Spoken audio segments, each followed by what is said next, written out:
میں امپورٹنس اس کا سمجھ لوں تو مجھے بھی ٹٹی اور پیشاب پینا پڑے گا پھر۔ یہ ہے آپ کا مذہب، یہ ہے آپ کا مذہب، اس سے اچھا تو آپ نکل جاؤ، ورنہ پھر پیشاب اور پاخانہ کھانا پڑے گا آپ کو۔ السلام علیکم ورحمۃ اللہ وبرکاتہ۔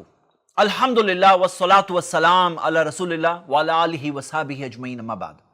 اس کی باتوں سے تو آپ کو ایسے سمجھ میں آیا ہوگا کہ اسلام میں محمد صلی اللہ علیہ وسلم کی پیشاب پینا سکھایا گیا ہے اور پاخانہ کھانا سکھایا گیا ہے۔ یہ ویڈیو دیکھنے کے بعد تو ابھی آپ کو ایسا لگ رہا ہوگا جیسے کہ اسلام میں فرض ہے، یعنی کمپلسری ہے، جیسے کہ اسلام کے ارکان، پلرز میں سے ہے۔ آج میں آپ کو ایک سیمپل کے طور پر اس ٹاپک پر ایکسپوز کر کے بتانا چاہتا ہوں کہ یہ لوگ کس طرح اپنی آڈینس کو بیوقوف بناتے ہیں۔ حقیقت یہ ہے کہ پیشاب پینے کی حدیث ضعیف ہے، غیر ثابت شدہ ہے۔ اس ٹاپک پہ ہر ایک حدیث کی پوری ڈیٹیلز میں آپ کو اس ویڈیو میں آگے بتاؤں گا۔ پاخانہ کھانے کے تعلق سے تو ضعیف حدیث بھی نہیں ہے، ارادے کے بارے میں ایک حدیث ہے جو ضعیف ہے۔ میرا چیلنج ہے کہ کوئی بھی صحیح حدیث پیش کرو کہ نبی صلی اللہ علیہ وسلم کے صحابہ، کمپینینز محمد صلی اللہ علیہ وسلم کی پیشاب پیا کرتے تھے، پیش کرو، اور ان کی پاخانہ کھایا کرتے تھے، پیش کرو۔ اور اگر نہیں ہے تو پبلک سٹیٹمنٹ دو کہ آپ کے پاس کوئی صحیح حدیث نہیں ہے اور اپولوجائز کرو۔ اسلام میں طہارت، صفائی کی بہت امپورٹنس ہے۔ نماز میں جسم پر، کپڑوں پر اور نماز کی جگہ پر کوئی بھی نجاست یعنی کہ گندگی نہیں ہونی چاہیے۔ اگر آپ اس گندگی، نجاست کی لسٹ دیکھو اسلام میں تو بالکل ٹاپ پر آپ کو پیشاب اور پاخانہ ملے گا، اور جو چیز گندگی ہے، نجاست ہے، وہ کھانے کے لیے حرام ہے اسلام میں۔ صحیح حدیث میں آتا ہے کہ محمد صلی اللہ علیہ وسلم جب بھی ٹوائلٹ کے لیے جایا کرتے تھے تو اپنے ساتھ میں پانی کا ٹمبلر، اداوۃ من ماء یعنی استنجی بہ، پانی کا ٹمبلر لے جاتے جس سے وہ اپنے آپ کو صاف کیا کرتے تھے۔ آپ بتاؤ، ثابت شدہ پروون چیزوں کو چھوڑ کر ان پروون سٹیٹمنٹس کے بیسس پر اتنی بڑی شخصیت کے اوپر اس طرح سے اعتراض اٹھانا، کیا یہ صحیح ہے؟ یہ بات ہمارے کرسچن بھائی بہت اچھی طرح سے سمجھ سکتے ہیں۔ کرسچن سکولرز بتاتے ہیں کہ جیزس کرائسٹ کے بارے میں کچھ غیر مناسب چیزیں، جیسا کہ آپ دیکھ سکتے ہیں، جو گوسپل آف سینٹ تھامس میں دی ہوئی ہے، وہ چیز کو وہ نہیں مانتے۔ کیوں؟ کیونکہ gospel of Thomas Christian Bible کے کینونیکل بکس میں سے نہیں ہے، میں شامل نہیں ہے، وہ لوگ اسے نہیں مانتے۔ یہ بات ہمارے ہندو بھائی بھی بہت اچھی طرح سے سمجھ سکتے ہیں کہ والمیکی رامائن کی جو 7 کانڈ ہے، اس میں جو 7واں کانڈ ہے اترا کانڈ، اس کے اندر رام کے بارے میں کچھ غیر مناسب چیزیں ملتی ہیں۔ ان کا یہ کہنا ہے کہ وہ اس اترا کانڈ کو نہیں مانتے ہیں کہ یہ اوریجنل والمیکی رامائن کا حصہ ہے۔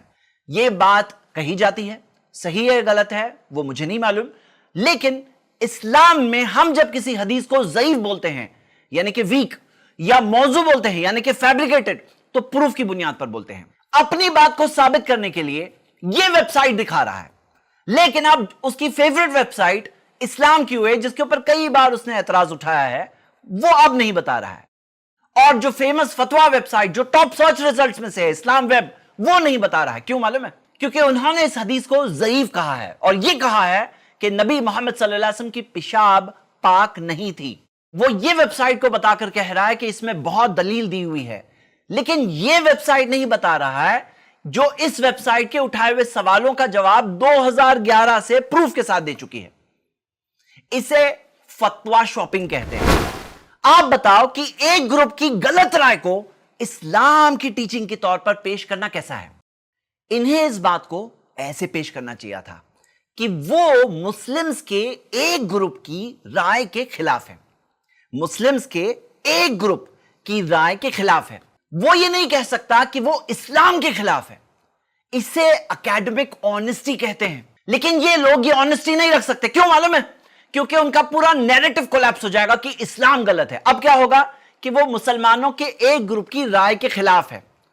ایک مثال سے سمجھتے ہیں۔ ایک گروپ ہے، ان کی ویب سائٹ بھی ہے، دا فلیٹ ارتھ سوسائٹی، جو اپنی journals, research papers, pseudo scientific research, theories وغیرہ کے ذریعے یہ ثابت کرتا ہے کہ دنیا چپٹی ہے۔